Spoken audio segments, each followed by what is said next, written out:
हे वक्रतुंड हे महाकाय, सूर्य समान तेज तुम्हारा, सभी कार्य हों पूरे मेरे, रखना ख्याल विघ्न कभी ना आए। हे गणेश जी, हम आपकी वंदना करते हैं। आप हमारे साथ रहना, अपना आशीर्वाद हम सभी भक्तों पर बनाए रखना।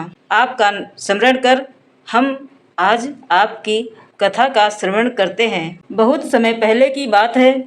एक नगर में एक ब्राह्मण परिवार रहता था। उस ब्राह्मण के 7 पुत्र, एक पुत्री थी। पुत्री का नाम था वीरवती। चूँकि वह घर की सबसे छोटी संतान थी, इसलिए सभी भाई उस पर अत्यधिक स्नेह करते थे। माँ बाप भी उसे प्राणों से अधिक चाहते थे। जब वीरवती बड़ी हुई तो उसका विवाह एक योग्य वर से किया गया। विवाह के बाद उसका पहला करवा चौथ आया। उस दिन का व्रत स्त्रियां पति की लंबी आयु और सौभाग्य की रक्षा के लिए करती हैं। वीरवती भी यह व्रत करना चाहती थी। करवा चौथ के दिन प्रातःकाल स्नान कर उसने माँ पार्वती और भगवान गणेश का ध्यान किया और व्रत का संकल्प लिया। मैं आज दिन भर उपवास रखूंगी और चंद्रमा को अर्घ्य देने के बाद ही भोजन करूंगी। इस व्रत का फल मुझे अखंड सौभाग्य के रूप में मिले और मेरे पति का जीवन दीर्घ आयु हो। व्रत का संकल्प लेकर वीरवती दिन भर बिना अन्न और जल के भूखी प्यासी रही। उस समय वीरवती अपने मायके में थी। सातों भाई अपनी बहन को भूखा प्यासा देखकर बहुत व्याकुल हो उठे। दिन ढलने लगा था, लेकिन चांद निकलने में अभी देर थी। भाइयों ने आपस में कहा, हमारी बहन बहुत भूखी प्यासी है। यदि उसने और देर तक व्रत रखा तो कहीं उसकी जान पर संकट न आ जाए। क्यों ना उसे जल्दी चांद दिखा दें ताकि वह व्रत खोल ले। सबसे छोटे भाई ने एक उपाय सुझाया। उसने दूर एक पहाड़ी पर जाकर पेड़ की आड़ में दीपक जलाया और छलनी जैसी टहनियों से उसकी रोशनी दिखाने लगा। देखने में ऐसा प्रतीत हो रहा था मानो चांद निकल आया हो। भाई बहन के पास आए और बोले, बहन देखो चांद निकल आया है। अब तुम जल अर्पित करके व्रत खोल दो। भोली भाली वीरवती ने भाइयों की बात पर विश्वास किया। उसने उसी दीपक की रोशनी को चंद्रमा मानकर अर्घ्य दिया और व्रत खोलकर भोजन कर लिया। लेकिन जैसे ही उसने पहला निवाला खाया, उसके पति पर संकट आ गया। वे अचेत होकर मृत्युशैया पर जा गिरे। यह देखकर वीरवती विलाप करने लगी। वह रोते रोते अपने पति के पास बैठी रही। तभी आकाशवाणी हुई, हे वीरवती, यह सब तेरे भाइयों के छल का परिणाम है। उन्होंने झूठा चांद दिखाकर तेरा व्रत भंग करवा दिया। इस कारण तेरा पति मृत्यु के समीप जा पहुंचा है। यह सुनकर वीरवती और अधिक दुखी हुई। वह निराश होकर माता पार्वती और गणेश जी की शरण में आई। भक्त की पुकार सुनकर गणेश जी प्रकट हुए। उन्होंने कहा, बेटी वीरवती, तेरे भाइयों ने छल किया और तूने अधूरा व्रत खोला, उसी कारण यह संकट आया। परंतु तू चिंता मत कर।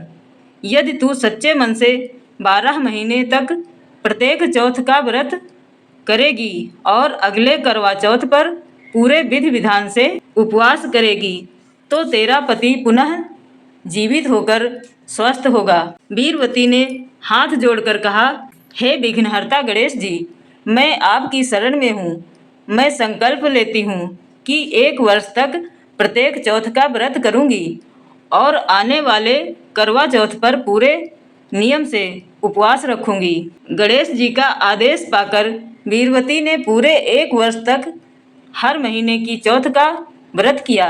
चाहे गर्मी हो या सर्दी या वर्षा, उसने व्रत के नियमों का पालन कभी नहीं छोड़ा। वह रोज गणेश जी का ध्यान करती और माता पार्वती से अपने पति के स्वास्थ्य की प्रार्थना करती। उसकी निष्ठा और आस्था देखकर गांव भर की स्त्रियां भी प्रभावित हुईं और वे भी चौथ के व्रत करने लगीं। 1 वर्ष बाद करवा चौथ का दिन फिर आया। वीरवती ने इस बार और भी अधिक श्रद्धा और नियम से व्रत रखा। दिन भर निर्जला उपवास किया। संध्या समय जब चांद उदित हुआ तो उसने पूरे विधि विधान से अर्घ दिया और अपने पति का मुख देखा। तभी एक अद्भुत चमत्कार हुआ। उसका पति जो मृत्युशैया पर पड़ा था, स्वस्थ होकर उठ बैठा। उसका चेहरा तेजस्वी हो गया और उसके शरीर में नई ऊर्जा का संचार हो गया। वीरवती ने अपने पति को जीवित देखकर भगवान गणेश का बारंबार धन्यवाद किया। वह बोली, हे गणेश जी, आपकी कृपा से मेरे पति का जीवन बचा है। आपके आशीर्वाद से ही यह व्रत सफल हुआ है। गणेश जी ने कहा, बेटी, आज से यह व्रत सभी सुहागिन स्त्रियां करेंगी। इस व्रत को करने वाली स्त्री को अखंड सौभाग्य मिलेगा और उसका पति दीर्घ आयु होगा। तभी से करवा चौथ का व्रत प्रचलित हुआ और हर वर्ष इसे बड़े श्रद्धा और विश्वास के साथ किया जाने लगा। इस कथा से हमें यह शिक्षा मिलती है, व्रत और पूजा केवल नियम निभाने के लिए नहीं बल्कि सच्चे मन और आस्था से करनी चाहिए। छल कपट से व्रत अधूरा रह जाता है और उसका फल नहीं मिलता।